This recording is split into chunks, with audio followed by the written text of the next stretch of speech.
vidéo. Aujourd'hui, on est dans le nouveau décor. J'ai déménagé, donc si vous voulez avoir toutes les infos par rapport au projet écurie, découvrir un petit peu la nouvelle maison, c'est dans la vidéo précédente que je vous invite à aller regarder. Et donc voilà, ce beau décor m'a un petit peu inspiré, j'avais envie de discuter un petit peu avec vous et du coup de refaire un point par rapport à un projet qui me tient à cœur, qui est en cours pour le moment par rapport au cours théorique d'éthologie pour les enfants, parce que c'est important pour moi vraiment de former une nouvelle génération d'hommes et de femmes de cheval qui comprennent profondément comment les chevaux vivent les choses. Parce que souvent, on a beaucoup d'idées reçues, même dans les méthodes classiques, etc. On est beaucoup encore avec des vieilles idées, il faut que le cheval cède, il faut contrôler les pieds, etc., etc. Qui sont des choses qui, dans la pratique, pour le cheval, ne signifient absolument rien. Et voilà, on est aussi au niveau des études scientifiques qui nous montrent que beaucoup de choses qu'on fait, en fait, n'ont aucun sens pour le cheval. Et donc voilà, c'est important, je trouve, dès le plus jeune âge, avoir les bons réflexes pour ne pas partir avec un petit peu des fausses idées qui sont véhiculées depuis des décennies, mais qui ne sont pas forcément justes pour autant. Et puis du coup, dans cette vidéo, je vais en profiter aussi pour vous reparler un petit peu de points importants, de comment le cheval vit les choses avec nous. Donc moi voilà, je suis comportementaliste équin, et c'est vrai que quand j'interviens auprès des propriétaires, souvent ce que je vois par rapport aux autres professionnels qui sont un petit peu plus dans le classique, dans le horsemanship, ce qui se passe, c'est que dans mes premières séances, on peut avoir l'impression qu'il ne se passe pas grand-chose. Souvent, la plupart des pros traditionnels, entre guillemets, ils vont vraiment se focaliser sur l'exercice, sur le mouvement qui bloque, ils vont vraiment travailler autour de ça. Moi, je ne travaille pas du tout sur les apprentissages. En tout cas, pas dans un premier temps. Ça peut venir dans un second temps, vous l'avez déjà vu. Avec mes chevaux également, on fait beaucoup d'apprentissage. Mais quand je commence avec les chevaux, les premières séances, souvent, c'est juste rendre le cheval capable d'apprendre. Et cette distinction est super importante. Souvent, quand je vais chez les propriétaires, avant de commencer quoi que ce soit, j'observe évidemment beaucoup. Je regarde comment le cheval est par rapport à l'environnement, par rapport à l'humain. Et puis, je demande au propriétaire comment ça se passe. La mise au licol au pré, l'approche au pré, le pansage. Souvent, les gens me disent très très bien. Et après, quand je regarde, je me rends compte que c'est pas du tout le cas. Alors oui, souvent, c'est toléré, ça va à petit peu près, mais c'est pas complètement acquis, c'est pas complètement apprécié. C'est juste vraiment toléré. Et donc moi, ce que je veux, c'est que le cheval, sur ces bases-là, soit vraiment dans l'envie, soit vraiment dans le confort total. Si déjà là-dessus ça bloque, c'est compliqué de mettre autre chose après dessus. Et donc comme vous l'avez déjà vu, je vais recommencer à négocier l'approche, renégocier le contact physique, vraiment ouvrir littéralement cette communication. Et ça passe aussi par le regard, parce que souvent, le cheval n'est pas présent, n'est pas là, il est dans ses mémoires négatives, dans ses stress. Donc ça commence tout par l'ouverture du regard sur nous, sur les sujets qu'on montre au cheval, pour qu'on soit ensemble sur le même sujet. Important aussi, donc comme je viens de vous le dire, décontracter le cheval, le libérer de ses stress, le libérer de ses mémoires négatives. Tant que le cheval est dans les tensions, il n'est pas capable d'apprendre. Tant que la communication n'est pas ouverte, qu'il n'y a pas le regard, il n'est pas capable d'apprendre. Donc ça ne sert à rien de vouloir mettre des apprentissages. Et libérer les tensions au niveau du mental, on l'avait déjà vu notamment avec notre cheval Apache, où on avait eu un très beau témoignage de sa propriétaire, qui faisait un petit compte-rendu de ce que j'avais travaillé avec elle et Apache, où on avait vu que libérer les tensions dans l'émotion, où on avait vu que vraiment travailler sur l'émotionnel, sur l'ouverture de la communication, avait permis de libérer littéralement le corps. C'était un cheval qui avait beaucoup de problèmes de locomotion, il boitait, il avait du mal à trotter, il trébuchait pas mal, et à partir du moment où on a commencé à travailler, on a vu tout de suite qu'il était assez renfermé, mais une fois qu'on l'a ouvert, qu'il a commencé vraiment à s'exprimer, à participer, à aimer les séances, tout à coup, le physique a suivi. C'est un cheval qui ne boitait plus, qui trottait normalement, et donc on a enlevé une grosse partie en fait des problèmes physiques rien qu'en travaillant sur son mental. Donc voilà, comme quoi rendre le cheval capable d'apprendre, présent, ça permet ensuite de mettre les apprentissages en toute sérénité. Et après, tout le monde peut mettre ses apprentissages, le propriétaire, etc. C'est beaucoup plus facile. Une fois que le cheval est capable, les apprentissages se font très très vite. Donc voilà, aujourd'hui on va passer un petit peu en revue tout ça, comment amener justement le cheval à apprendre, comment le cheval vit les choses avec nous. On parle beaucoup de la théorie de l'apprentissage, etc. Je vous en avais déjà parlé dans une précédente vidéo qui est souvent mal comprise, et puis surtout on oublie tout ce qui est volet émotionnel. Mettre de la pression à un cheval qui est stressé, ça va juste le faire passer complètement en fuite. Donc le renforcement négatif, travailler avec un petit peu de pression, je vous l'ai déjà dit régulièrement, je ne suis pas contre. Je travaille beaucoup avec le renforcement positif, mais parfois on peut avoir des petits éléments de renforcement négatif. Mais tout ce qui est pression, c'est complètement inefficace et ça peut même rendre le cheval explosif si le cheval a des tensions, est renfermé, parce que là du coup il va passer en fuite mentale et puis carrément en fuite physique et en défense.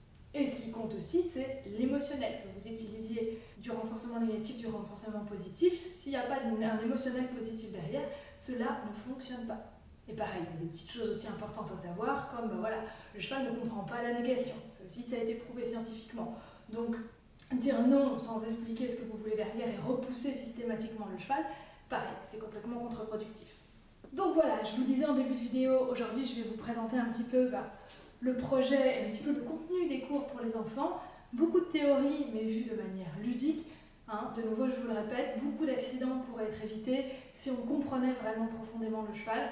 Avant qu'il y ait un accident, le cheval, il envoie vraiment des tonnes de micro-signes. Simplement, ils ne sont pas vus, mais avant vraiment que ça se passe mal, il y a plein de petits signes qui peuvent être vus, qui peuvent être lus et qui pourraient éviter, je dirais, 90% des problèmes. Lire le cheval, apprendre ce que c'est un cheval, pour moi, ça doit être fait dès le plus jeune âge. Et si vous êtes adulte et que ce sujet vous intéresse, restez dans cette vidéo, on va balayer pas mal de points à ce sujet. Je vous ai toujours dit, j'aimerais qu'on apprenne ce qu'est un cheval avant d'apprendre à monter. Je me suis dit, pourquoi pas le faire moi-même, me donner cette mission, d'apprendre aux jeunes avant qu'ils commencent à se mettre à cheval. Donc je vous remets ici en capture d'écran toutes les infos, les âges concernés, le prix, et puis là on va balayer un petit peu ensemble les sujets qui vont être abordés pendant ces cours de manière évidemment ludique. Pour moi, les enfants qui aiment vraiment les chevaux, déjà pour les aimer, il faut les comprendre, et puis surtout, si on aime vraiment les chevaux, on les aime avant tout à pied. Parce que monter sur un cheval, c'est un exercice parmi tant d'autres, au final c'est un apprentissage parmi tant d'autres, c'est pas spécialement une fin en soi, et puis surtout, c'est une forme de privilège que le cheval nous fait quand justement tout le reste est profondément apprécié, profondément accepté. Si votre cheval n'a déjà pas envie que vous le touchiez au pansage, je vois pas bien comment il pourrait apprécier que vous lui montez dessus. Donc qu'est-ce qu'on va aborder? On va évidemment tordre le cou à beaucoup d'idées classiques. Donc déjà que la dominance interespèce n'existe pas, que le cheval n'essaye pas d'être dominant sur l'humain, qu'il n'y a pas de hiérarchie avec l'humain. On dit souvent être le guide, être le leader du cheval, c'est une façon un petit peu de parler, parce que oui, on peut être le guide avec son cheval évidemment, mais ce ne sera jamais la même chose qu'un cheval qui est un leader, qui est un guide dans le troupeau. Pour le cheval, ça sera toujours deux choses complètement différentes. Et puis surtout, dans la nature, ça je vous l'ai déjà dit, dans un troupeau de chevaux, tout ce qui est leadership, c'est mouvant. Il n'y a pas un leader qui décide de tout et puis c'est comme ça. Le leader dépend de la tâche, dépend du contexte, dépend de la situation. Ça dépend de beaucoup de choses. Et puis surtout, un leader dans le troupeau, c'est quoi? C'est un cheval qui a la plus grande égalité d'humeur, qui est très calme, qui est très posé, évidemment pas qui fait bouger les autres. Ce sont plutôt des chevaux qui ont beaucoup de stress et qui redirigent le stress sur les autres. Et puis surtout, c'est un cheval qui a beaucoup de motivation. Donc il a une idée très claire de ce qu'il veut faire et il va motiver les autres pour le suivre. Il va donner envie aux autres de le suivre. Donc nous, on peut être leader dans ce sens où on va motiver notre cheval à nous suivre. Mais c'est sûrement pas en le forçant à nous suivre qu'on va être un bon leader. Donc oui, les chevaux entre eux, c'est celui qui a le plus de motivation, qui a le plus envie de faire quelque chose, qui va attirer les autres avec lui. Bon. Vous allez me dire, oui, mais un poulain, il est très motivé, tout le monde va avoir envie de le suivre. Oui, mais un poulain, il n'a pas cette égalité d'humeur, il n'a pas ce calme. Donc les autres chevaux vont peut-être le suivre une ou deux fois, puis ils vont surtout se rendre compte que c'était pas forcément une bonne idée, parce qu'ils l'ont suivi, puis ça n'a rien donné. Le poulain, il était motivé, mais au final, il n'y avait pas de nourriture là, il n'y avait pas d'abri là, il n'y avait pas quelque chose d'intéressant. Donc les chevaux aussi s'attribuent des réputations. Et si une fois ils ont suivi un individu qui au final s'est avéré pas digne de confiance, ils ne le resuivront pas une deuxième fois. Et puis surtout, c'est pas un cheval qui décide et puis tout le monde qui suit, ça se négocie toujours. C'est une communication vraiment subtile où les chevaux vont se regarder entre eux, puis regarder différentes choses pour essayer de se mettre ensemble sur le même sujet, et ça va être littéralement une négociation. C'est pas un qui dit on fait ça, puis on fait ça. C'est tous ensemble, ils vont négocier pour arriver sur un même sujet. Et donc c'est pour ça que quand je vous dis on négocie l'approche, on négocie le contact physique, c'est des choses qui parlent aux chevaux et c'est des choses qui les rassurent parce qu'entre eux, ils ne se brusquent pas comme ça. Et encore une fois, pour qu'un cheval vous donne des vrais oui, qu'il soit vraiment OK avec les choses, il faut que votre cheval soit capable de vous dire non et du coup vous soyez capable de l'entendre. C'est ça une vraie communication. Le reste, ça ne correspond pas du tout à ce qui est dans la nature. Dans la nature, c'est pas un qui dit on fait comme ça et il n'y a pas le choix, et les autres n'ont pas le choix de dire non. C'est beaucoup plus complexe. Et donc, voilà, je vous disais tout à l'heure, parfois on fait des choses qui ne correspondent pas à ce que le cheval vit vraiment, et là, c'est vraiment un très bon exemple. Dans ces cours, donc, qu'est-ce qu'on va avoir brièvement? Comment le cheval perçoit le monde, comment le cheval perçoit les humains, les activités, notamment le contact physique, comment on aborde un cheval en liberté, comment on aborde un troupeau. Parce que souvent, on entre un petit peu comme ça, n'importe comment au milieu du troupeau, et ça peut vite devenir dangereux. Comment justement on s'arrête à distance. À distance, on va repérer un petit peu différents chevaux qui sont importants par rapport à ce qu'on veut faire. Donc la jument qui est responsable des entrées, donc qui va évaluer à distance pour surveiller qui va rentrer dans le troupeau et qui va ensuite accueillir la personne si c'est ok pour qu'elle rentre, ou au contraire, qui peut passer en défense si elle sent que le troupeau peut être menacé par l'individu, par une approche un petit peu trop rapide, etc. Donc voilà, c'est important de savoir repérer cette jument parce que c'est elle qu'il va falloir surveiller en premier. C'est elle qui va peut-être avoir un comportement potentiellement agressif ou au contraire qui va venir vous accueillir. Et dans ce cas-là, il va falloir se tourner vers elle, faire un contact olfactif, etc. En arrière-plan, on peut aussi avoir les talons ou dans les groupes de chevaux un petit peu plus domestiques, on ne va pas avoir ça, mais du coup ce serait une jument qui va surveiller à distance et monter la garde à distance. Et voilà. Et donc savoir un petit peu comprendre ces signes, qui fait quoi, à quel moment la jument vous invite à rentrer dans le troupeau. En général, la jument va faire un arc de cercle devant vous pour vous emmener littéralement avec elle vers le troupeau. Et tout ça, ça passe évidemment par le regard. On n'entre pas dans un troupeau en regardant ses pieds. Par contre, c'est important qui on regarde. D'abord, on va regarder cette jument responsable de l'accueil, on va échanger le regard avec elle. Si elle nous invite ensuite à rentrer, on peut la suivre. Mais c'est important d'avoir cet échange de regard avec la jument. Et ensuite, dès qu'on va passer à proximité de chevaux, important aussi d'avoir un minimum de regard, d'avoir un minimum d'échange pour prévenir de ce qu'on va faire et que le cheval ne soit pas surpris. Ensuite, qu'est-ce qu'on va voir dans ces cours? Lire les signes. D'abord, on a le signe de détente, donc dans l'ordre. Ensuite, les signaux d'apaisement. Le cheval essaye de retourner à l'apaisement, à l'harmonie avec l'individu qu'il est en face de lui, que ce soit un cheval ou un humain. Il va produire des signaux pour dire « Ok, je sens que c'est un petit peu tendu, est-ce qu'on peut essayer de s'apaiser ?» C'est là que c'est très important aussi la respiration, de venir expirer. Ensuite, on a les comportements de substitution, ça on en a déjà beaucoup parlé, avec les stéréotypes, etc. Ensuite, signaux de stress, notre posture d'évaluation qui est très importante, avec son rôle très important dans la détente, la posture d'évaluation qui est une porte entre le stress et la détente. Et ensuite, tout ce qui est défense, la fuite, l'attaque, et enfin la résignation. Il faut savoir que ça, la résignation, c'est vraiment le pire. Souvent, les chevaux les plus dangereux parce qu'ils peuvent vraiment exploser d'un coup parce qu'ils communiquent très très peu, justement. Et la résignation, c'est vraiment quand la défense, la fuite, l'attaque n'a pas fonctionné, du coup le cheval se renferme. Donc ça, c'est vraiment le stade le plus grave. Qu'est-ce qu'on va faire aussi? On va observer des conversations de chevaux en vidéo, les rôles, l'organisation d'un troupeau. Et c'est très très drôle de voir justement ces différents rôles, surtout évidemment dans des troupeaux sauvages, mais de voir à quel point on a le cheval un petit peu plus sentinelle, le cheval un petit peu plus cartographe qui se souvient de où est placé quoi spatialement. Mais même dans les troupeaux domestiques, on peut repérer des petites différences. Caresse, par exemple, il y a un cheval qui est parti de l'écurie où je suis encore pour le moment. Et c'est assez drôle parce qu'Avantos, il est un petit peu stressé sur le moment, mais après sans plus. Par contre, Caresse, elle n'a rien dit sur le moment. Elle va plutôt plus s'intérioriser. Par contre, tous les soirs, quand ils doivent rentrer, là, ce qu'il fait, c'est qu'elle refuse de rentrer et elle retourne faire le tour du pré. Et qu'est-ce qu'elle communique par là? Elle communique simplement, il manque quelqu'un. Et donc elle a un petit peu plus ce statut de surveiller que le groupe soit un petit peu au complet. Et elle dit, il manque quelqu'un, on n'est pas au complet. Et donc c'est une manière de l'exprimer. Et puis il y a un petit peu de stress aussi derrière, elle le cherche un petit peu. Donc voilà, le rôle, l'organisation d'un troupeau, distinction des discussions et organisation des troupeaux entre chevaux sauvages et chevaux domestiques. Dans les chevaux sauvages, on a des groupes de mâles célibataires, et puis des groupes familiaux avec des étalons. Ça, j'avais fait une vidéo vraiment spécifique là-dessus, donc je vous renvoie plutôt sur cette vidéo si vous voulez plus de détails. De nouveau, les chevaux sont très tournés vers la recherche d'apaisement, l'harmonie globale. C'est pour ça que souvent ils sont très résilients et qu'ils finissent souvent par céder avec nous. À l'état sauvage, on voit souvent des conversations apaisées, des signes beaucoup plus discrets, de la dominance seulement pour l'accès aux ressources.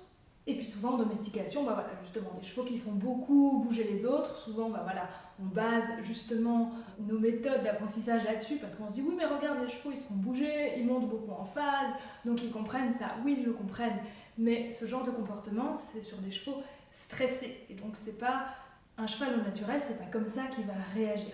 Les chevaux qui bougent beaucoup, qui se chassent beaucoup, c'est des chevaux dans la tension.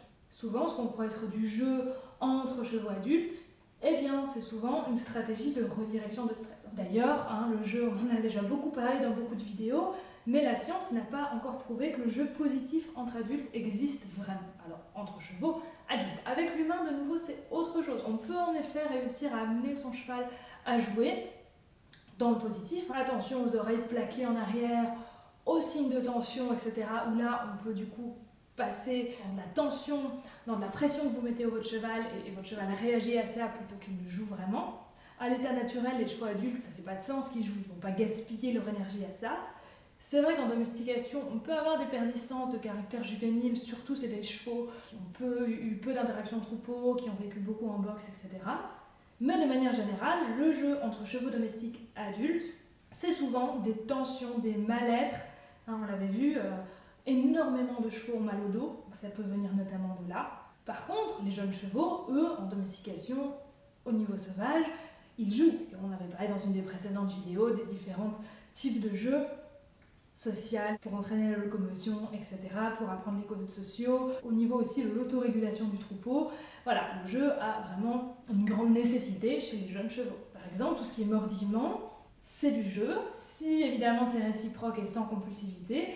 Par contre, si on se retrouve avec de l'agressivité, un cheval compulsif qui ne s'arrête pas, qui fait ça en boucle, et l'autre individu sur lequel il fait qui subit, là par contre c'est de l'expression de tension. On l'avait vu notamment avec le poulain Ottawa, il avait des moments où il faisait des petits mordiments très doux, très gentils, et puis des fois où c'était vraiment très très fort, et l'autre individu, on voyait, il ne savait pas trop comment réagir, il subissait un petit peu. Là clairement c'est de la tension. Donc voilà, vous voyez un petit peu toutes ces nuances qui sont très importantes, et je trouve important de les avoir dès le plus jeune âge. La clé de tout, la compréhension des comportements dans leur contexte, donc ça évidemment, avec les enfants, observer un petit peu des comportements sur des vidéos pour comprendre un petit peu les choses, mais toujours dans leur contexte, parce que comme je vous dis souvent, il n'y a pas de règle générale, tout dépend du contexte de la situation. On pourra parler des fameux boutons de communication sur le corps du cheval, de nouveau, voilà, tout dépend du contexte, mais il y a quand même des endroits pour demander certaines choses. Ça, ce sont les boutons de horsepeak. On parlera évidemment des systèmes émotionnels positifs et négatifs. Et oui, les mammifères ont des émotions. Alors, émotions, dans une certaine mesure, là, on a tout ce qui est comportement de recherche, de jeu, comportement sexuel, comportement social, le grooming, etc. Et les systèmes négatifs, donc fear, la peur de la mort, grief, la peur de la perte d'un autre individu dans le troupeau, et rage, tout ce qui est rage, colère, avec les comportements d'attaque qui s'ensuivent. Donc oui, les chevaux ont des émotions, mais dans tout ça, il n'y a pas tout ce qui est moralité, tout ce qui est honte, tout ça, ça n'existe pas chez les chevaux. Donc, important de retenir, les chevaux, ils expriment toujours des choses par rapport à eux-mêmes, par rapport à la façon dont ils ressentent les choses, c'est jamais contre nous. Important donc de ne jamais prendre les choses personnellement. Évidemment, faire un cours sur les comportements de chevaux sans parler du cerveau du cheval, vous savez que j'ai fait beaucoup de vidéos là-dessus, ce n'est pas possible.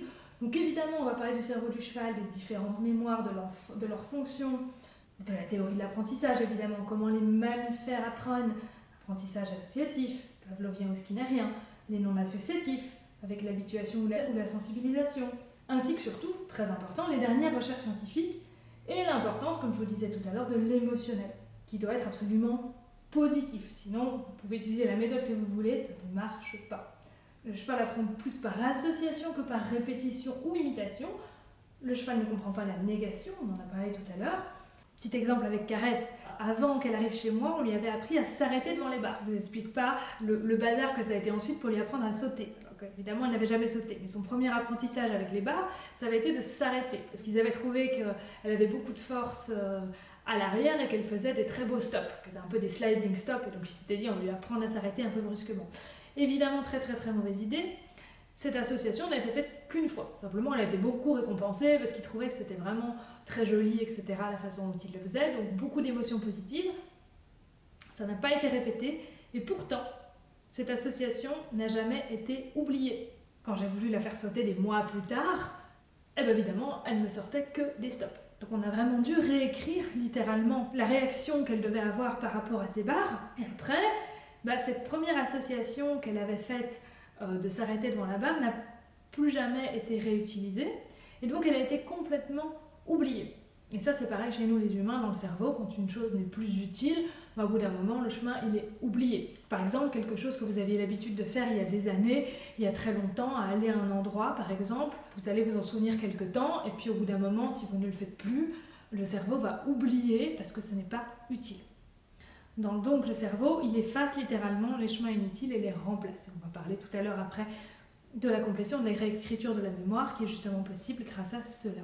Donc voilà, quand on apprend, toujours bien faire attention aux associations que fait le cheval, parce qu'il peut les faire plus vite que la musique, mais surtout, même si plusieurs gestes différents peuvent demander le même comportement, un même geste ne doit pas demander deux choses différentes, parce que ça sinon c'est très compliqué pour le cheval de comprendre ce qu'on veut. Donc c'est pour ça que j'aime bien vérifier que tout ce que je demande au cheval est bien clair pour lui, qu'on se comprend bien, sans que le cheval anticipe non plus trop, et donc demander par exemple avec un même objet des choses différentes. Petit exemple ici avec Avantos, la barre à pousser ou marcher dessus. Et puis surtout l'impact du stress sur le cerveau, et ça marche aussi pour nous, hein. Qu'est-ce que fait le cortisol, le blocage de l'apprentissage, etc., etc. Le blocage du corps également avec le cortisol. L'importance des mécanismes naturels de décontraction, la fameuse notion de complétion qu'on pourra éventuellement voir un petit peu, et évidemment, tout autre article scientifique un petit peu plus récent qu'on pourra venir décortiquer ensemble, apprendre aussi à lire un article scientifique, peut-être pour les ados, les personnes un petit peu plus âgées, mais c'est important aussi comment lire un texte, parce que ça peut être très long, très indigeste, comment le comprendre, et comment aussi comparer ça par rapport à la pratique et se dire, ah bah oui tiens, on dit ça, mais dans la pratique on ne fait pas ça, pourquoi, et qu'est-ce qu'on pourrait faire pour justement coller à ces découvertes, et justement approcher le cheval d'une manière qui colle avec ce que la science nous dit. Donc voilà, ce sera aussi un forum de discussion où on peut échanger, discuter. C'est pas juste moi qui vais déblatérer pendant 1 heure comme ici un petit peu en vidéo, ce sera beaucoup plus interactif. Et donc là, évidemment, ces cours, le but c'est de les adresser aux enfants, mais si jamais, parce que j'ai déjà plusieurs personnes qui m'ont dit on aimerait les mêmes pour adultes, moi je m'étais dit au début, vu que je dis tout un petit peu sur ma chaîne, je ne sais pas si ça vaut vraiment la peine de faire payer des cours théoriques alors que il y a déjà des heures de vidéos en ligne là-dessus, mais si vraiment ça vous tente d'avoir des cours où on se retrouve 1 fois par semaine, faire un petit groupe où on peut justement échanger, discuter et où je vous présente des sujets toutes les semaines, c'est quelque chose qu'on peut tout à fait penser aussi. Je pense que ce serait évidemment autour des mêmes prix. Par contre, il faut aussi un minimum de personnes, pareil, 6 personnes minimum. Donc voilà, dites-moi en commentaire, n'hésitez pas à me contacter. Si ça vous tente, pourquoi pas mettre ça en place aussi. Je vous le disais tout à l'heure en début de vidéo, souvent on a tendance à prendre des choses pour acquis. Et ça c'est important pour les enfants dès le plus jeune âge, de ne pas se dire le cheval c'est normal qu'il accepte d'être touché, le cheval c'est normal qu'il accepte qu'on lui mette un nicole. Comprendre que c'est pas quelque chose de naturel pour le cheval. Les chevaux sont pas dans le contact physique comme nous on peut l'être. Et puis il y a des moments où ils le sont plus que d'autres. Caresse par exemple, il y a des moments où elle n'a pas du tout envie que je la brosse. Et il y a d'autres moments aussi, notamment quand c'est l'hiver qui fait un petit peu plus froid, où elle va me dire je veux bien un contact physique, mais par contre je vais avoir besoin de massage parce que justement je suis tendue. Et la brosse sur un muscle tendu, c'est pas super agréable, surtout quand la brosse est dure. Et donc du coup ce qu'elle fait, c'est que quand je présente la brosse, elle me laisse approcher avec la brosse, elle dit ok.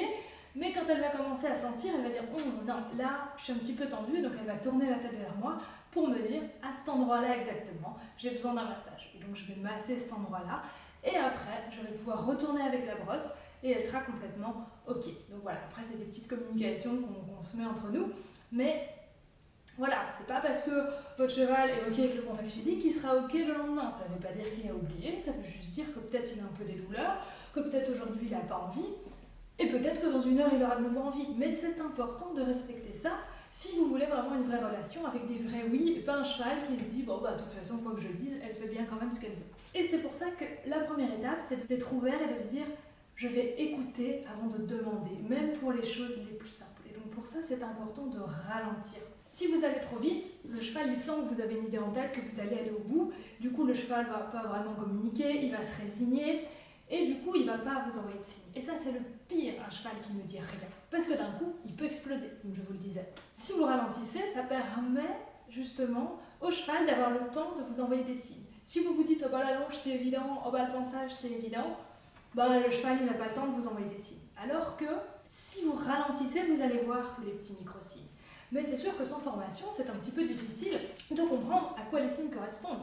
Une simple épaule qui se recule, un frétillement de la lèvre, un œil qui se fronce un petit peu, ça peut vouloir déjà dire que le cheval, il n'est pas trop sûr, il n'est pas super à l'aise. C'est le début de quelque chose.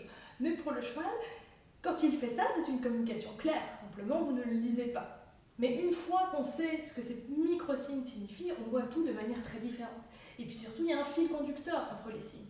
C'est pas « Oh, bah le cheval, il se crispe un petit peu quand je brosse au niveau de la sangle. » Et puis après, tout à coup, quand je suis montée, il va se mettre à gratter le sol. C'est pas des choses complètement différentes. Tout est vraiment relié. Il vous a dit tout à l'heure, j'ai un petit inconfort au niveau du ventre. Il a peut-être réagi un petit peu au sanglage aussi. Et bah après montée, il continue à vous dire ceci. Et c'est sûr que si vous n'écoutez pas, au bout d'un moment, on peut avoir un cheval qui va finir par être obligé de vous crier les choses. Comme je vous l'ai dit, quand on sait lire vraiment le cheval, on peut savoir bien avant qu'il y a un problème quand il faut appeler le veto. Chaque petit signe, c'est le début d'une conversation pour le cheval. Il ne fait pas des mouvements pour rien. Chaque chose veut dire quelque chose. Souvent, un problème physique, il va y avoir plein de petits signes annonciateurs que le cheval va vous annoncer. Plein de petits signaux. Et si vous les voyez avant, eh ben vous pouvez prendre beaucoup de problèmes bien à temps. Dès le plus jeune âge, savoir décoder les signes pour n'en manquer aucun, c'est vraiment vital. Et tout ça, même si vous ne savez pas encore forcément quel signe veut dire quoi, rien que déjà de ralentir, vous allez voir beaucoup plus de choses. Vous ne saurez peut-être pas tout interpréter, mais vous saurez déjà voir des choses. Et puis après, au fur et à mesure du temps, vous allez aussi apprendre à les comprendre, parce que vous allez mieux connaître votre cheval, etc. Mais si vous vous dites, oh bah la longe, hop, je la mets, je ne me pose pas de questions, et on est parti, et ben vous ne donnez pas le temps à votre cheval de peut-être vous envoyer des signaux. Et ça, on l'a vu dans beaucoup de vidéos, hein. Il y en a même beaucoup qui m'ont fait la réflexion, mais c'est fou le nombre de chevaux au final qui sont mal à l'aise en longe. Eh bien oui. Souvent, quand je recommence avec un cheval, vous l'avez vu, je commence en liberté, ça se passe bien, le cheval suit, le cheval est enjoué, je mets la longe, il y a plein de tensions. Parce que justement, ça n'a jamais été vraiment acquis, ça a toujours été un petit peu forcé, et du coup, le cheval, il se sent bloqué avec cette longe, parce que souvent, la longe est tenue trop courte, du coup, on empêche les mouvements de la tête, on empêche le cheval de s'équilibrer, de regarder ce qu'il a autour de lui, hein. Ça, c'est vraiment la base, le cheval, il a besoin d'avoir ce regard qui balaye, de surveiller son environnement. Plus il va apprendre des choses avec vous, plus il va pouvoir être focus, concentré, mais naturellement, voilà, il a besoin justement d'avoir sa tête libre pour se sentir en sécurité. Donc le pire de tout, c'est de tenir la longe à 10 cm du licol, mais ça on le voit beaucoup. Et donc du coup, ça participe aussi au fait que la longe ne soit pas appréciée et qu'il faille recommencer cette approche avec la longe, cette négociation pour montrer au cheval que oui, il peut y avoir aussi de l'écoute et de la communication en longe. Et donc au final, plus je vais avoir un cheval difficile, hein, ça vous l'avez déjà vu dans mes vidéos avec l'Arthos, avec Kilian, plus le cheval va être compliqué, va être agressif, plus je vais commencer de loin par rapport au cheval et plus je vais commencer en liberté. Et plus la liberté va durer longtemps. Plus le cheval, il n'y a pas de problème, etc., plus je peux travailler en proximité et plus je peux mettre la longe. Donc vous voyez que on croit que la proximité, la longe, c'est évident. Eh bien non. Tentez avec votre cheval. Tentez de commencer de loin, de voir comment il réagit, et puis de vous rapprocher petit à petit, et dites-moi s'il y a une différence. Si quand vous demandez quelque chose de loin, ou que vous faites une action de loin, comment ça se passe, et puis comment ça se passe quand vous êtes en proximité. Et comment ça se passe en liberté vs en longe. Alors si vous me dites, ah bah en longe il fait tout, et puis en liberté il fait rien, ça veut dire aussi justement quelque chose. Ça veut dire qu'en longe, bah, il n'a pas le choix, il se fait balader par la longe, donc il fait. Une fois qu'il est en liberté, il a le choix. Comme il n'y a pas de positif par rapport à ce que vous proposez, ou comme il n'y a pas de clarté, ou comme il n'y a pas de confort par rapport à ce que vous proposez, eh bien, il fait le choix de ne pas faire. Donc voilà, prendre le temps de proposer les choses qui sont évidentes, le pansage, qui paraissent évidentes, le licol, proposer ces choses pour que le cheval puisse avoir l'opportunité de vous dire non, et ensuite de retravailler ceci pour avoir ensuite un vrai oui. Donc oui, pour avoir un vrai oui, il faut commencer par avoir un véritable non. Si vous avez juste un cheval qui tolère, mais qui n'a pas dit un véritable oui, J'aimerais que vous recommenciez par avoir un véritable non, que vous l'acceptiez, que vous renégociez à partir de là pour ensuite avoir un véritable oui. Souvenez-vous comment on négocie le contact physique, ça je vous l'avais montré plusieurs fois. Je montre avec ma main à distance, de nouveau, plus le cheval est compliqué, plus je commence à distance, plus il y a du travail à faire, plus je commence à distance, où je dis je vais aller là, à cet endroit sur ton corps, est-ce que c'est ok pour toi? Et puis je vais négocier à partir de là. Dès qu'il y a un non, dès qu'il y a une tension, je vais reculer, redécontracter, et puis reproposer ensuite. Et comme je vous disais tout à l'heure avec la longe, coincer un cheval, vouloir contrôler un cheval physiquement n'est jamais une solution. Un très bon exemple avec caresse et vermifuge, ou tout ce qui est à donner par seringue dans la bouche. Vous avez fait une petite vidéo, je vous avais expliqué comment j'avais permis à caresse de me dire non, pouvoir ensuite me dire des vrais oui pour donner le médicament dans la bouche. Je n'ai pas procédé en lui donnant de la compote en lui faisant croire que c'était bon. J'ai travaillé directement avec le médicament. Par contre, ça a pris beaucoup de temps à la première séance parce que voilà, je lui montrais que dès qu'elle me disait stop, j'arrêtais, qu'elle avait le droit à tout moment de me dire stop. Et du coup, j'ai été vraiment bluffée à quel point ça a marché, parce qu'alors même que c'était mauvais, je m'étais dit bon, elle sait qu'elle peut dire stop, mais elle va dire stop tout le temps, ce qui n'a pas du tout été le cas. Et surtout, quand après j'ai voulu refaire ça avec des vermifuges, au début j'avais un petit peu ce réflexe un petit peu bête de vouloir amener un petit peu sa tête vers moi légèrement ou juste de la maintenir un petit peu. Et ça ne marchait pas. Dès que je touchais sa tête, tout de suite, elle repartait en l'air. Parce qu'elle savait, elle avait vu la seringue, je lui avais montré. De nouveau, toujours, j'ai introduit le sujet, je lui montre, je lui ai dit que ça va être ça, j'arrive pas avec le truc caché dans le dos. Donc elle savait que c'était pour ça. Donc elle disait non, non, non. Et donc je lui avais appris à venir d'elle-même vers la seringue. Et puis ensuite, elle pouvait me dire stop à tout moment. Et donc, là, ce que j'ai vu avec ce vermifuge, c'était très drôle parce que dès que j'essayais de toucher sa tête, tout de suite, elle partait en l'air, elle disait non, non, non. Mais par contre, d'elle-même, elle venait vers la seringue et j'ai vraiment été bluffée comme à quel point j'ai pu mettre la seringue dans sa bouche et j'ai vraiment été très lentement. Justement, je vous disais tout à l'heure, pour voir justement s'il y avait des signes, si vraiment c'était ok ou si vraiment à un moment donné, il y allait avoir une explosion, un stress. Et donc vraiment, j'ai été tout doucement et j'étais vraiment étonnée comme à quel point elle avait vraiment sa tête contre moi. J'ai mis la seringue dans la bouche, j'ai attendu un petit peu, je me suis dit bon ok ça a l'air d'aller. J'ai mis le produit tranquillement, elle ne s'est pas retirée et après c'est moi qui ai retiré la seringue et puis après voilà, elle a détourné la tête mais à aucun moment elle a eu mouvement de recul. Alors tant que j'essayais de toucher la tête, d'avoir un minimum de contrôle physique, ce qui est ridicule entre nous, mais bref, et là elle se retirait tout de suite. De nouveau, voilà. Quand l'émotionnel est dans le bon sens, quand on est dans le dialogue, dans la négociation et qu'on sait quel geste faire pour montrer au cheval qu'on est sur le sujet, qu'on va faire ça, il n'y a plus besoin de contrôler le cheval. Parce que le cheval, il est quand même de très très bonne volonté, surtout quand on est dans ce dialogue. Souvent on veut contrôler le cheval, pourquoi? Parce qu'on a peur, ou parce qu'on se sent démuni, on ne sait plus quoi faire.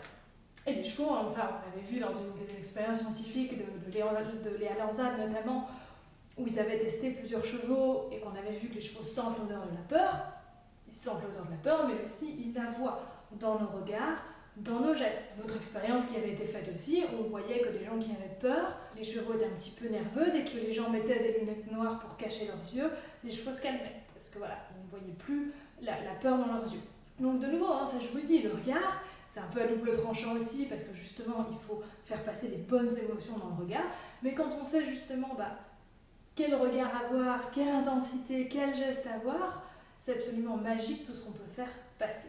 Quand on a l'impression de perdre un petit peu le contrôle, d'être un petit peu perdu, on a tendance à se précipiter, et ça aussi c'est important, quand on sent que ça ne va plus, de nouveau, ralentir d'autant plus. Plus vous vous précipitez, plus vous rajoutez de la pression. Donc de vraiment venir ralentir, venir sur des choses simples pour votre cheval, pour vous, et surtout avant tout de rassurer le cheval sur son sujet. Si votre cheval est un petit peu bouillonnant, un petit peu stressé, n'essayez pas de vous dire je me précipite et puis je fais quand même ce que j'avais envie de faire. Non, lâchez ce que vous aviez envie de faire, ralentissez et passez sur le sujet de votre cheval. Si votre cheval est inquiet pour quelque chose au loin, vous passez sur ce sujet-là et vous allez voir que tout de suite ça va aller beaucoup mieux et pour lui et pour vous. Se concentrer sur nos demandes à nous, ça a tendance à nous rassurer quand on est un petit peu stressé, mais ça ne fait qu'augmenter le stress du cheval. Concentrez-vous plutôt sur justement les demandes du cheval pour lui répondre clairement et pour pouvoir vider ce sujet par rapport à la peur.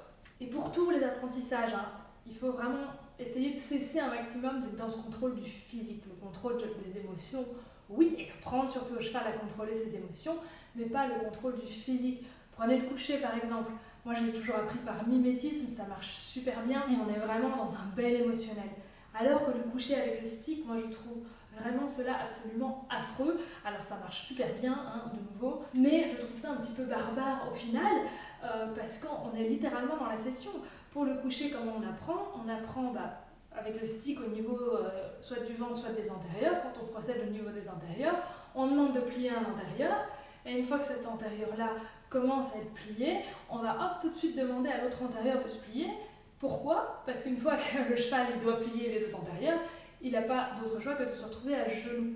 Donc du coup, on fait un apprentissage par le contrôle. On contrôle ces deux antérieurs qu'on fait plier. Le cheval n'a pas le choix. Au bout d'un moment, s'il doit plier les deux antérieurs, il se retrouve à genoux.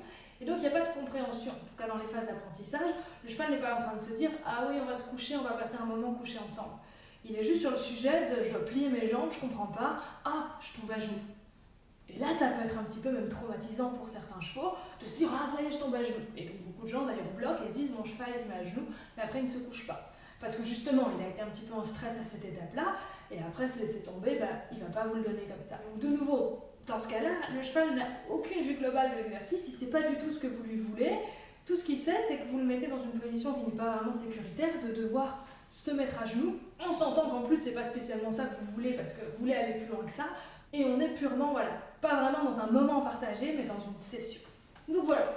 Je vous disais tout à l'heure, même si le cheval n'a pas de problème particulier a priori par rapport à la longe, etc., je vais quand même toujours demander au cheval ce qu'il en pense pour être sûr qu'on parte sur une bonne base ensemble. Et toujours, comme avec la seringue, je vais montrer à distance sur quel sujet je viens pour le cheval. Est-ce que c'est l'école? Est-ce que c'est la longe? Je ne viens pas avec quelque chose caché derrière mon dos. Je lui montre déjà à distance pour lui dire voilà mon intention, je pose mon regard sur ma longe, je pose mon regard sur mon cheval, je pose littéralement une question. Et puis surtout, j'attends la réaction du cheval. Si je lui montre mon licol, si je lui montre ma longe, j'attends qu'il pose son regard sur mon sujet. Si le cheval ne pose pas le regard sur le sujet, c'est déjà un signe, justement, c'est un micro-signe, mais c'est déjà un signe qu'il n'a pas trop envie de venir sur ce sujet-là.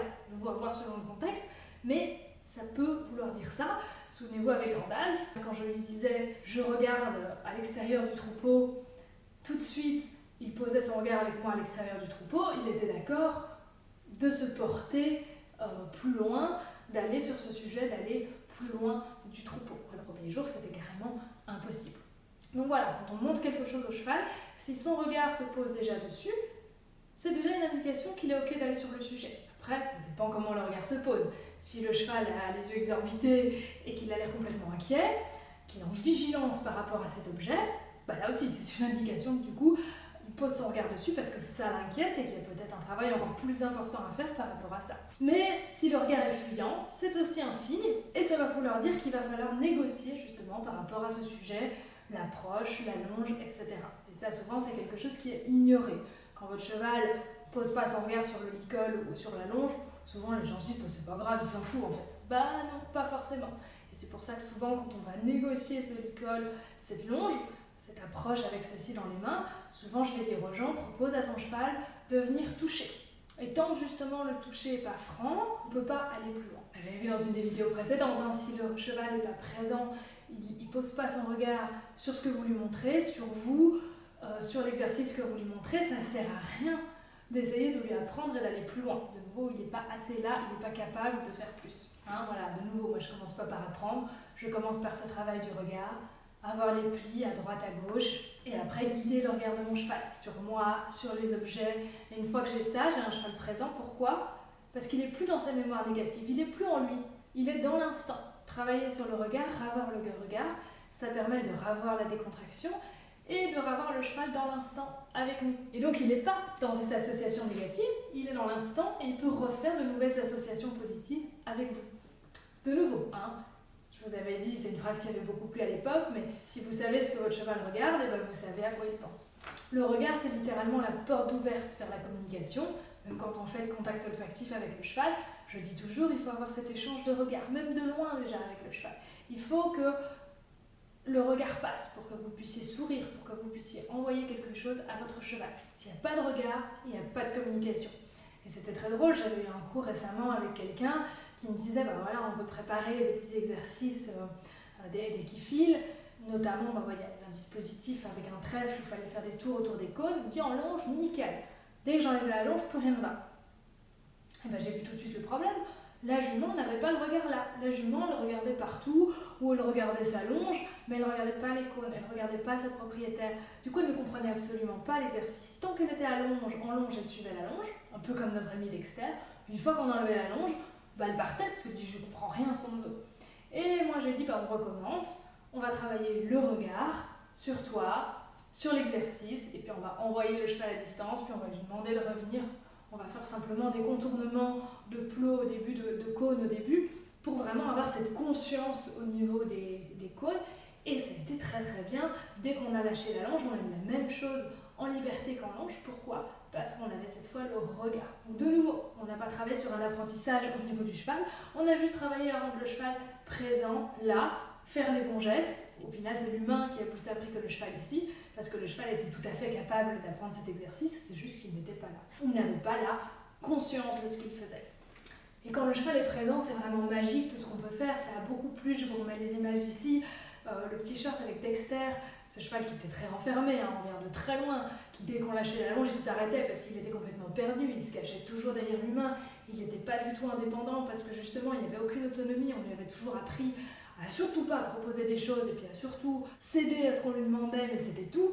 Et donc voilà, dès qu'on lâchait la longe, il n'avançait pas d'un pas. La marche en avant était très très compliquée. Et donc là, voilà, regardez comme justement ce travail d'ouverture, ce travail sur le regard, comme à quel point ici il se porte littéralement sur ma voix. Marchez, super, marchez. Très bien Dexter, superbe ça. On marche bien, on regarde. On regarde et on va. Et on va. Superbe ça Dexter. Dexter, hop, hop, hop, hop, hop, hop, super poussé, super. Oh, c'est beau ça. Et vraiment, il réagit à chaque demande vocale en conscience, il regarde l'exercice, je lui dis va, ah, il regarde là où je regarde, c'est les barres au sol, ensuite je lui dis hop à chaque barre, il regarde chaque barre et donc il fait l'association entre le hop et la barre. Et donc il est littéralement acteur et motivé dans ce qu'il fait. Et là, on voit que voilà, la voix remplace littéralement la longe et qu'on a un cheval acteur. Je vous disais tout à l'heure, les chevaux, ils ont naturellement un regard qui baleine, mais plus on les stimule, plus ils vont avoir ce regard fixe, parce que plus ils vont être dans la réflexion, ils vont savoir se poser sur les choses. Un cheval qui a le regard un petit peu fuyant comme ça, c'est aussi un petit signe de stress, un cheval qui n'est pas très stable justement dans son mental. Un cheval qui, voilà, comme Domino, comme Caresse, qui vient vraiment regarder pendant longtemps des choses, analyser, c'est un cheval qui est très présent, qui ne change pas littéralement de sujet toutes les 3 secondes, et qui est capable de se concentrer parce qu'on l'a stimulé, parce qu'il est capable de réfléchir, parce qu'il est calme, parce qu'il est décontracté. Ce sont des chevaux aussi qui prévoient du coup aussi beaucoup mieux les situations, qui ne vont pas du coup avoir peur tout à coup de quelque chose, parce qu'ils sentent les choses un petit peu plus venir. Ils vont savoir beaucoup plus anticiper les choses. Par exemple, ici récemment, comme voilà, le cheval est parti de l'écurie, Avantos et Caresse sont seuls pour le moment, et donc la première sortie que j'ai faite où Caresse est restée toute seule, j'ai vu qu'elle était un petit peu inquiète, je n'étais pas sortie longtemps, et j'ai très vite ramené Avantos. Par contre, le lendemain, quand j'ai fait ça, elle a vu que je sortais Avantos, elle n'a même pas regardé. Parce qu'elle avait anticipé, elle savait que j'allais revenir, que ça allait être le même déroulé que la veille.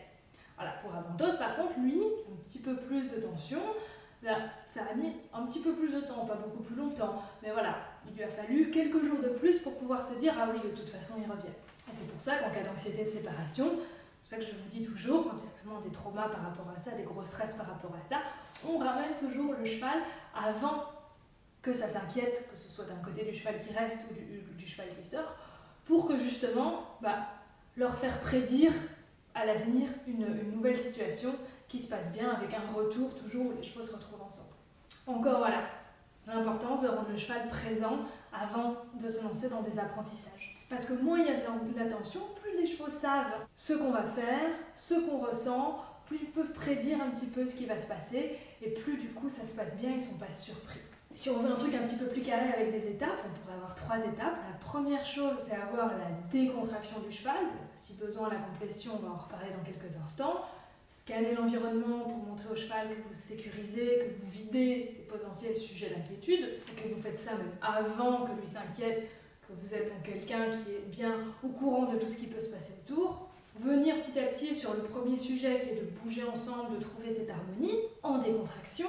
Le deuxième sujet, c'est d'avoir le regard avec les plis, le regard qui vous suit, qui commence à être vraiment présent avec vous. Et ensuite, on peut demander des exercices. Et ça, voilà, c'est seulement la troisième étape. Et souvent, on commence par ça. Comme pour apprendre par exemple le trot, le galop à côté. On l'avait vu avec la petite jument islandaise, je vais vous remettre les images ici. C'était une jument qui était très stressée au début de la séance. Il y avait d'ailleurs eu un petit peu des mouvements de défense, un petit peu à une précédente séance avec la propriétaire quand elle était seule avec elle. Donc on a commencé par cette décontraction, par amener le cheval dans cette synchronisation avec nous dans le mouvement. Le trot, le galop, naturellement c'est une allure de fuite. Donc il faut amener le cheval dans cette allure à partir d'une très grande décontraction. Avec un cheval qui se maîtrise, et pas qui part dans une émotion tout à coup au trot, au galop. Il doit savoir se maîtriser. Et c'est pour ça qu'au pas, j'avais commencé par faire dans cette synchronisation petit pas, grand pas, allonger, rétrécir dans le pas, pour pas que moi je contrôle le cheval, vous voyez j'étais en liberté, mais vraiment que le cheval se maîtrise dans sa gestion de l'énergie et qu'il sache en envoyer qu'un tout petit peu dans la décontraction sans exploser tout à coup dans l'allure. Ensuite on va augmenter petit à petit l'énergie pour passer un petit peu dans l'allure, ici voilà vous allez le voir c'est du Tolt. Et on évite vraiment d'apprendre ce trot, ce galop à côté de l'humain sur l'excitation. Alors avec les poulains, ça peut être un petit peu différent. On peut s'aider un petit peu du jeu pour qu'il y ait vraiment une motivation, une raison pour que le poulain déclenche ça. Parce que des fois, avec l'humain, il ne voit pas pourquoi il se mettrait à trotter. Mais avec le cheval adulte, c'est vraiment important de faire ça sans excitation. Et donc de partir sur un cheval qui se maîtrise et d'augmenter petit à petit comme ça cette énergie. On peut s'aider aussi, comme vous l'avez vu avec le cheval Ottawa, d'une target, donc d'un jeu d'éveil qu'on met en target, quelque chose à venir toucher, que le cheval aime beaucoup toucher, aime beaucoup pousser, qu'on vient mettre devant le cheval en marchant pour lui donner cette envie d'aller en avant. Et quand on se propulse en avant, il a envie un petit peu d'aller vers cette target et donc il monte un petit peu plus l'énergie aussi. Donc ça permet aussi d'aider à déclencher quand on a du mal à déclencher l'allure. Mais toujours on le déclenche à partir de la décontraction. Voilà, c'est exactement comme quand on avait parlé de la fameuse limite où je vous disais que la limite qu'on met au cheval pour ne pas venir sur nous, c'est aussi associé à un grand calme. On stabilise le cheval à la limite, c'est pas on le repousse. C'est que vraiment, on demande au cheval de s'arrêter à notre main, notre bras qu'on met en limite, on lui demande de s'arrêter là, mais de se stabiliser là, de mettre du calme là, la limite doit être associée au calme. C'est pas un endroit où le cheval se dit « Ouh là là, attention, je vais m'en prendre une si je dépasse », c'est pas du tout ça. C'est pareil quand on apprend le trot et galop, il faut prendre le temps au cheval de le stabiliser, donc c'est-à-dire de le faire venir dans l'instant présent, en conscience dans ce qu'on fait, en décontraction, et vraiment de prendre son temps quand on demande ça. Donc on commence peut-être un petit peu le trot, on monte notre énergie, et tout de suite, on va arrêter dès qu'on va sentir que le cheval va commencer un petit peu à être plus trop présent, à commencer à passer un petit peu en fuite. Comme je vous disais avec Dexter également, comme je vous disais avec le fameux exercice du trèfle tout à l'heure, il faut que le cheval pose littéralement sa conscience sur ce qu'on lui indique. Il faut littéralement de nouveau prendre le temps que le cheval pose son esprit au bon endroit avant de continuer de demander. De nouveau, toujours la même chose. Et c'est vraiment le mental, l'émotionnel qui doit être dans le calme et pas le corps. Quand je dis c'est stabilisé, c'est pas le corps qui est calme et le mental qui bouillonne, c'est vraiment le mental qui est posé. Le corps, il peut monter dans l'énergie. C'est vraiment le mental qui doit être stabilisé, qui doit être calme avec un cheval présent. Et quand on a ça, on a déjà beaucoup moins de risques. Et on parlait tout à l'heure de tout ce qui était un petit peu anxiété de séparation. Il faut toujours regarder les comportements dans le contexte. Si on n'a pas le contexte, c'est très difficile d'analyser des choses. J'ai des fois des gens qui m'envoient une vidéo toute seule sans contexte. Ça peut vouloir dire tout et leur contraire. On parlait du jeu tout à l'heure, qui je vous ai dit est très rare. Je vous ai dit chez les adultes, c'est souvent de la redirection de stress. Des chevaux qui bougent dans un pré, qui s'agitent, suivant le contexte, ça peut vouloir dire plein de choses. Si c'est par exemple parce qu'on a enlevé un individu du troupeau, c'est clairement de la redirection du stress. Le troupeau qui cherche à se réguler parce qu'il manque quelqu'un. Comme avec Caresse, je vous l'ai dit tout à l'heure, qui partait dans la prairie à la recherche justement d'individus qui manquaient. Ce n'est pas du tout du jeu. Et puis surtout, le troupeau, c'est littéralement une harmonie, un équilibre collectif. Donc s'il y a un individu qui est en tension, tout le monde va se contaminer. Tout le monde va monter un petit peu en tension. Il y a des chevaux qui sont un petit peu plus régulateurs, justement, qui sont un petit peu plus posés, qui sont un petit peu plus calmes, qui sont un petit peu plus présents, justement, avec le regard un petit peu plus fixe aussi, qui eux vont pouvoir ramener un petit peu de calme dans le troupeau. Mais si c'est par exemple cet individu-là qui quitte le troupeau, par exemple entre Caresse et Avantos, clairement Caresse est beaucoup plus posée qu'Avantos, donc c'est sûr que c'est plus dur quand c'est elle qui s'en va. Et donc voilà, quand un cheval s'en va, on peut observer des mouvements, on pourrait dire ah, bah, c'est peut-être un peu de jeu parce qu'il mime un petit peu des combats, etc. C'est simplement de nouveau pour se décharger du stress. C'est une tentative justement d'évacuer ce stress par le mouvement, de s'auto-réguler ensemble pour revenir ensemble vers l'harmonie et vers le calme. Ça, si c'est une chose que vous devez retenir, c'est que les chevaux, ils cherchent toujours à revenir ensemble vers l'harmonie, ils cherchent toujours à s'apaiser. En bougeant, ils tentent de revenir à la détente. Donc c'est pour ça aussi qu'il ne faut pas non plus leur restreindre le mouvement. Voilà. Oui, c'est du stress, mais c'est en bougeant qu'ils l'évacuent. Autre point très important aussi, notre cher Nuno Oliveira disait très justement, entraîner un cheval, c'est se sentir. Une fois que le cheval est disponible, c'est très facile de lui apprendre des choses. Ce qui est souvent plus compliqué, c'est au niveau de l'humain, qui veut absolument appliquer des méthodes très carrées, alors qu'avec le cheval, il faut beaucoup être dans la sensation, dans l'intuition. De nouveau, plus vous écoutez, plus vous observez votre cheval, plus ça va être facile de lui apprendre des choses. Moi, souvent, je pars des propositions de mes chevaux, où je leur propose des débuts de mouvement, et puis eux me font quelque chose à partir de ça, et je me dis « Ah bah oui, on va partir comme ça pour l'apprentissage ». Et souvent, c'est les chevaux qui m'apprennent au final comment je peux leur apprendre telle ou telle chose. Dans l'apprentissage, toujours ralentir pour justement lire les signes et se dire « Ok, est-ce que là mon cheval est d'accord? Est-ce que là il n'est pas d'accord ?» et pouvoir réajuster à chaque fois. Sentir à chaque moment, la vie du cheval. Toujours savoir sentir, observer, pour toujours commencer la séance sur le sujet du cheval, pour ensuite pouvoir l'amener sur le nôtre. On en parlait tout à l'heure, si le sujet du cheval c'est qu'il a peur d'être en proximité avec l'humain, ça ne sert à rien de venir sur le sujet de l'école. Il faut d'abord venir négocier cette proximité, peut-être d'abord faire des petits jeux une fois qu'on arrive à approcher en liberté pour l'associer à du positif. Et une fois qu'on a ça, on peut lui montrer le sujet de l'école. La proximité peut être 100% acquise avant d'aller sur l'école, ça paraît évident. Surtout que le licol, c'est pas un sujet cheval. La proximité, bouger ensemble, c'est un sujet plus cheval, donc c'est plus facile à obtenir. Mettre le licol, c'est pas vraiment naturel, c'est pas un sujet cheval. Donc pour l'amener sur ce sujet-là avec nous, ça peut des fois prendre un petit peu de temps. C'est ce que je vous disais tout à l'heure. C'est toujours important quand on approche d'avoir une position neutre. Je vois souvent des gens qui arrivent un petit peu penchés comme ça vers le cheval. Là, tout de suite, ça met une pression, ça fait un petit peu comme une agression vers le cheval, d'autant plus si vous avez le licol au bout de la main. Donc on est bien droit, bien neutre, c'est le regard qui va avant tout vers le cheval, et d'avancer perpendiculairement aussi sur le côté vers le cheval, c'est un petit peu mieux aussi que de front, parce que les chevaux ont les yeux sur les côtés, donc si vous approchez comme ça par le côté, c'est un petit peu plus comme un cheval le ferait, alors que sinon vous êtes plus en mode prédateur. Et souvent, une fois qu'on a connexion, décontraction avec l'humain, on se rend compte qu'il y a beaucoup de stress, de problèmes, d'autres problèmes qui disparaissent, comme l'anxiété de séparation par exemple. Et souvent, il y a plein de problématiques sur lesquelles on n'a plus besoin de travailler directement, parce que simplement le fait d'avoir ouvert la communication, d'avoir le regard, d'avoir décontracté, d'avoir relâché, tout le reste un petit peu après se réaligne en chaîne comme des dominos. Et on n'a plus besoin d'aller de front sur le véritable problème qui était là à la base. On parlait beaucoup de la réécriture de la mémoire, qui est présentée notamment sur la chaîne de Ekin Communication, avec cette notion très importante de complétion, de réouverture de mécanismes biologiques qui permettent notamment à la fuite ou à d'autres mécanismes biologiques d'aller au bout et de ramener le cheval en détente, de compléter justement son mécanisme. Ça, ce sont des choses aussi vraiment magiques pour vraiment défaire les tensions. Tout ce qui est réécriture de la mémoire, justement, on va reprovoquer une situation stressante, mais qu'on va réécrire de manière différente. Ça, c'est quelque chose qu'on peut appliquer à plein de cas différents, notamment avec Gandalf, avec le tapis, avec l'approche du montoir. On réactive le stress de la situation traumatique du montoir. À la moindre tension, on recule, et donc, à force, le cerveau va prédire autre chose. Ça sera plus du stress et de la montée en pression parce que l'humain ne continue plus son action jusqu'à que le cheval passe en défense, mais l'humain se retire à chaque fois avant que le stress monte, et au final, ça permet littéralement de remonter le seuil d'activation par rapport au stimulus, au stimulus du montoir. Au début, le seuil d'activation il est très très bas. Dès qu'on touche le montoir, c'est affreux.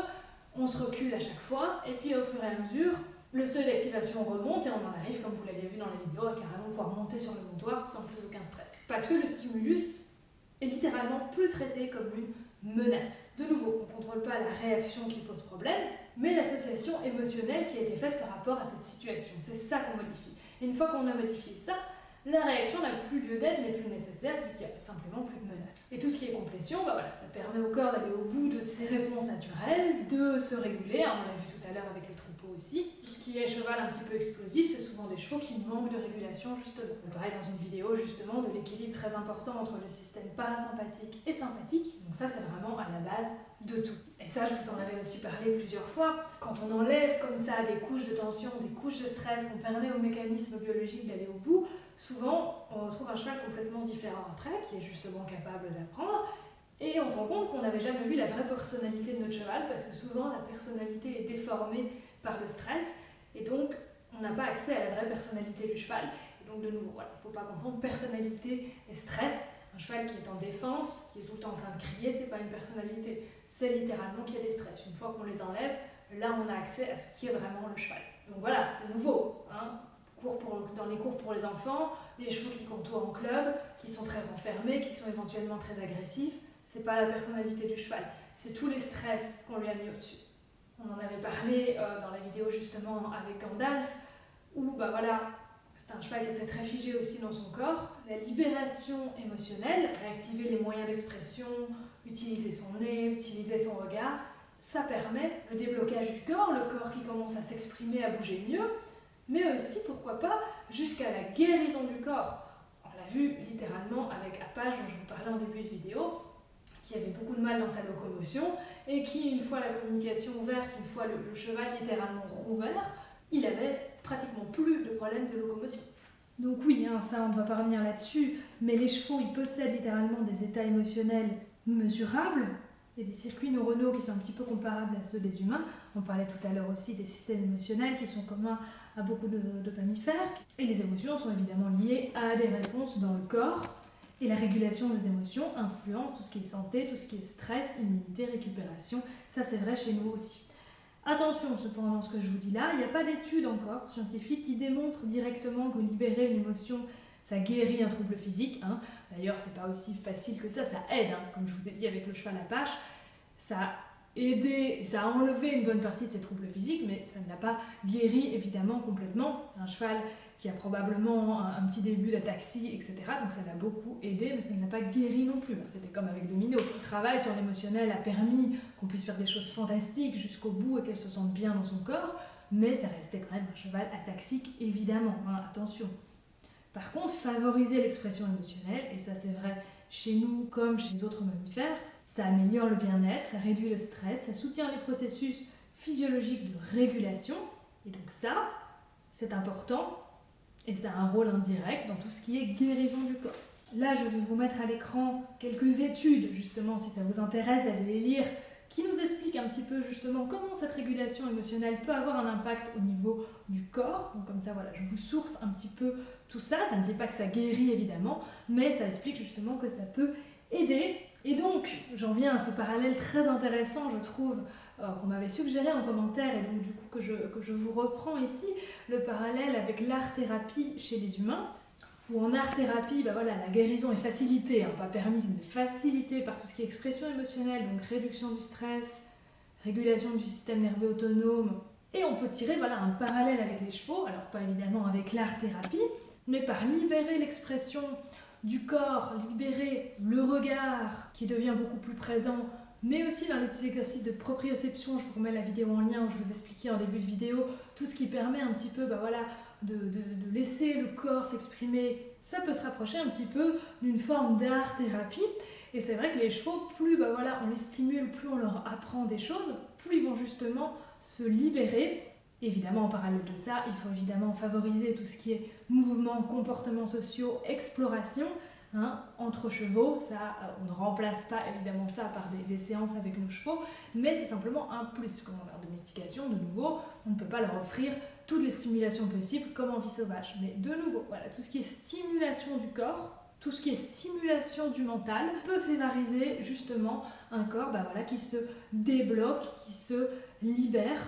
Notamment quand on travaille avec le système émotionnel seeking, avec notamment tout ce qui est sense work, la recherche de nourriture cachée, etc.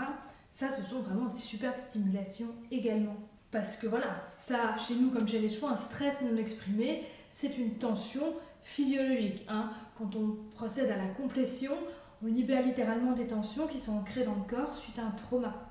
Et on va l'illustrer encore avec un petit exemple ici, avec une jument que j'ai pu avoir en cours. Ses tensions mentales se lisaient clairement dans son corps, dans sa façon de bouger. Petit à petit, en libérant les tensions, on va lui permettre de bouger plus facilement. C'est une jument qui a des cours avec plusieurs personnes, notamment avec des enfants.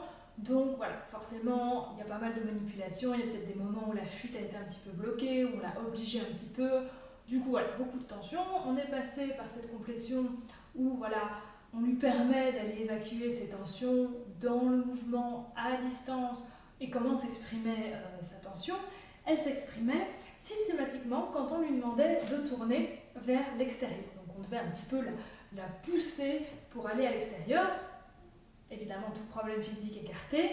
Dès qu'elle devait passer vers l'extérieur, que ce soit main gauche ou main droite, les deux côtés, systématiquement, elle se fâchait et elle pouvait finalement devenir un petit peu dangereuse parce que première fois, elle le dit gentiment et puis après, ça pouvait carrément exploser. Donc on est parti évidemment de reprovoquer légèrement cette tension et puis de partir après sur de la complétion pour que vraiment elle sorte ces tensions.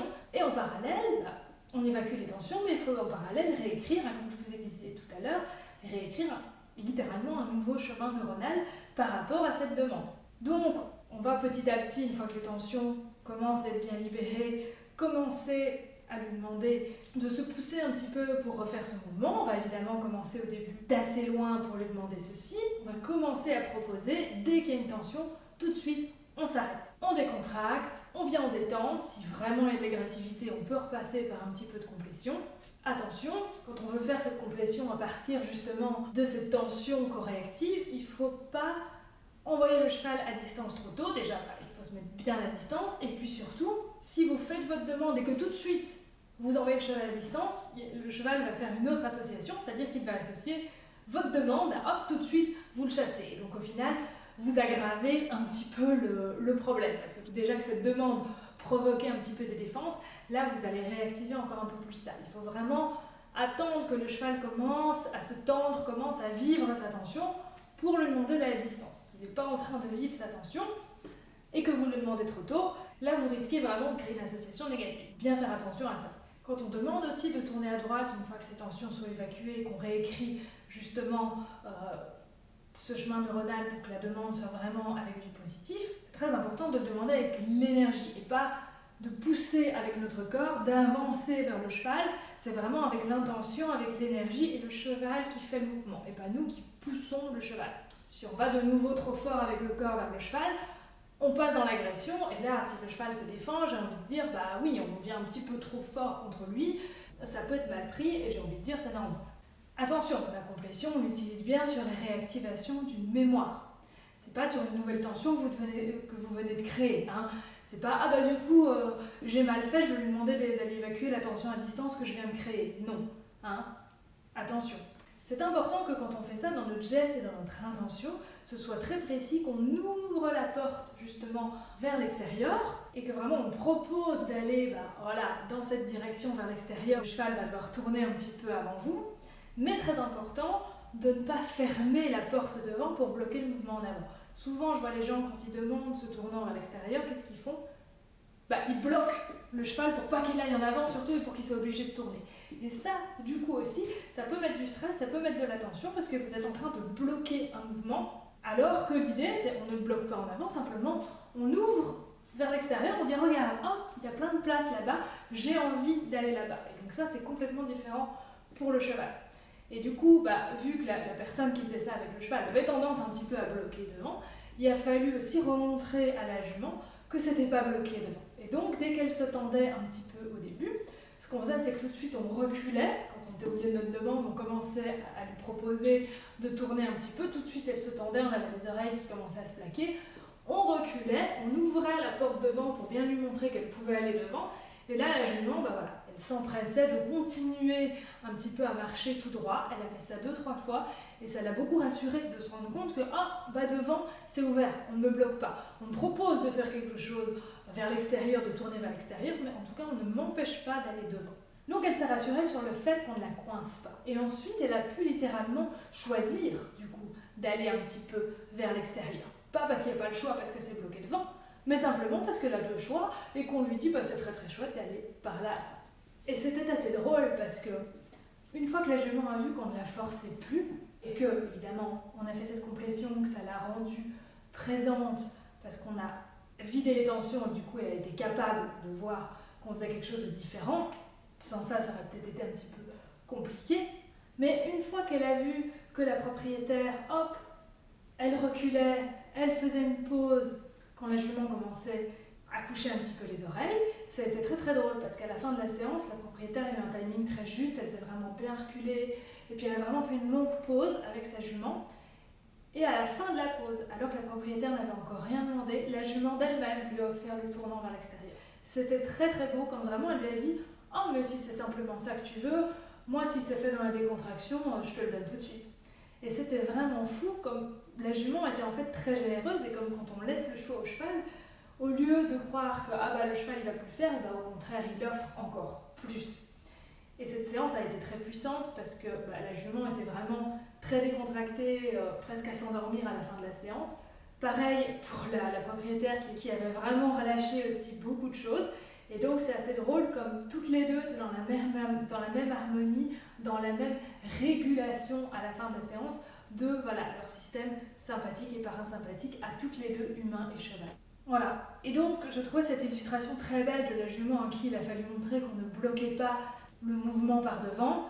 Ça illustrait bien aussi ce que je vous dis toujours, si le cheval ne peut pas donner libre cours à ses comportements de fuite, il va passer littéralement dans l'attaque et puis après au-dessus dans la résignation. Donc dans l'ordre, on a la fuite, si bloqué, l'attaque, si bloqué, résignation.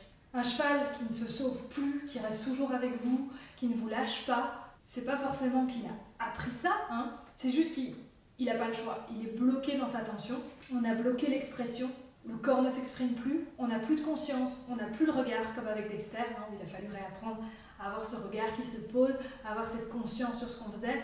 C'était un cheval qui se faisait juste balader par sa longe parce qu'on a tellement bloqué tout ce qui est mécanisme naturel de fuite. L'attaque ne servait à rien, on lui a appris que de toute façon l'humain passerait toujours au-dessus.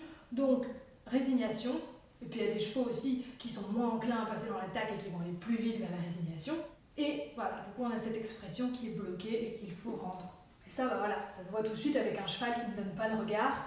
Et tant qu'on n'a pas le regard, pour moi, on ne peut pas justement avoir ce dialogue et ça ne sert à rien de commencer quoi que ce soit. Et donc attention, quand on analyse des comportements, à ne pas mettre une intention derrière ce qui est simplement une réaction, parce que voilà, on a bloqué la fuite, on a bloqué l'attaque, on a bloqué l'expression, et donc il y a des conséquences à tout ça. On a un cheval qui peut attaquer, on a un cheval qui peut se résigner, et donc de dire on a un cheval irrespectueux, comme ça on entend encore très très souvent, c'est pas vrai, parce que ça c'est mettre une intention derrière quelque chose, alors que le cheval a juste une réaction. Et l'important c'est de demander pourquoi il réagit comme ça, pourquoi il attaque, pourquoi il se résigne. Chez le cheval, on a des stratégies d'adaptation, des apprentissages émotionnels, des situations de sécurité, d'insécurité. Ça fait du sens pour le cheval. Par contre, cheval irrespectueux, là on essaye de faire coller quelque chose de très humain au cheval, mais c'est pas du tout ce qu'est en train de vivre le cheval. Il n'est pas en train de dire quelque chose contre l'humain, il dit quelque chose de lui. C'est important et ça c'est très très dur parce que même entre nous on le fait, même entre humains on le fait.